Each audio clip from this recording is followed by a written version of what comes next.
Rarely do we see an airdrop of a new DeFi protocol going steep that quickly. Ethena went up more than 60% today. It's in the billions of dollars, even tens of billions of dollars in market cap. Let's have a look at how much more upside potential there is. Let's have a look at the tokenomics. Let's have a look at what's behind this rally. This is the rally I'm talking about. We are currently at 92 cents. And already within less than 24 hours after the listing on decentralized exchanges, it's already available on the centralized one as well. So Gate.io is leading, Pionex is at number 2, Bybit is at number 3, and we've got even perpetual futures on Binance with $1.4 billion of trading volume. This number looks high, but it's actually not that large given that the market cap is at 1.3 billion, the fully diluted market cap at 13.7 billion. So here we see a first hint of how things could develop. We will dive into this in a bit more detail later. The circulating supply currently is only at 9.5%. So the demand has to more than 10x while the tokens unlock for the price to stay stable. Now, Ethena is a new decentralized finance protocol with a stablecoin with massive yield. If you're now staking your USDE,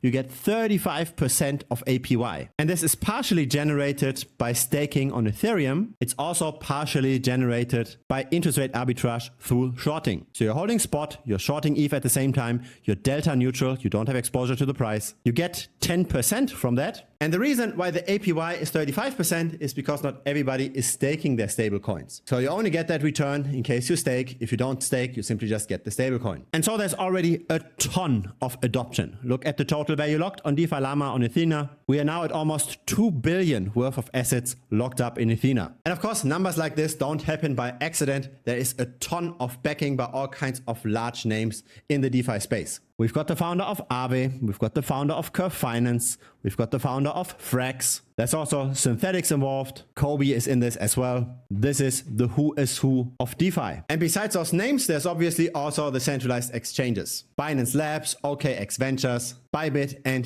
Deribit. So really, we are looking here at a juggernaut of a project. This is not a hidden gem. This is pushed by very large people. And so when all of those big names are involved, then we've got a lot of circulating supply to be unlocked in the future, right? That's when those people will cash out at some point. But the first of such unlocks will happen in the next year, on the 2nd of April. So far, we've got a 5% airdrop. But we've still got 30% to core contributors, 25% to investors, and of course, some allocation to the foundation and the ecosystem. None of this will matter for the next 12 months. Here's the unlock schedule over time. So feel free to check that out. It's cryptorank.io. And so let's have a look at demand versus supply. Let's see who's currently pushing up the price. Is this the whales? Is this retail? What's supporting this current rally? In other words, are we still early? Are the whales buying? On Etherscan, we see a total of 23,000 holders. But I've built a tool to look at this in a bit more detail. If you want access to this tool, feel free to check out the premium membership. It's thebitcointrader.com. Link is down below. And it shows us by the hour the number of wallets based on different holding thresholds. So on the left side, we've got a minimum holding of 1,000 tokens. So that's $917 right now. That's what I'd consider small retail. In the middle, we've got medium-sized retail. That's now a minimum holding of at least 10,000 tokens or $9,000.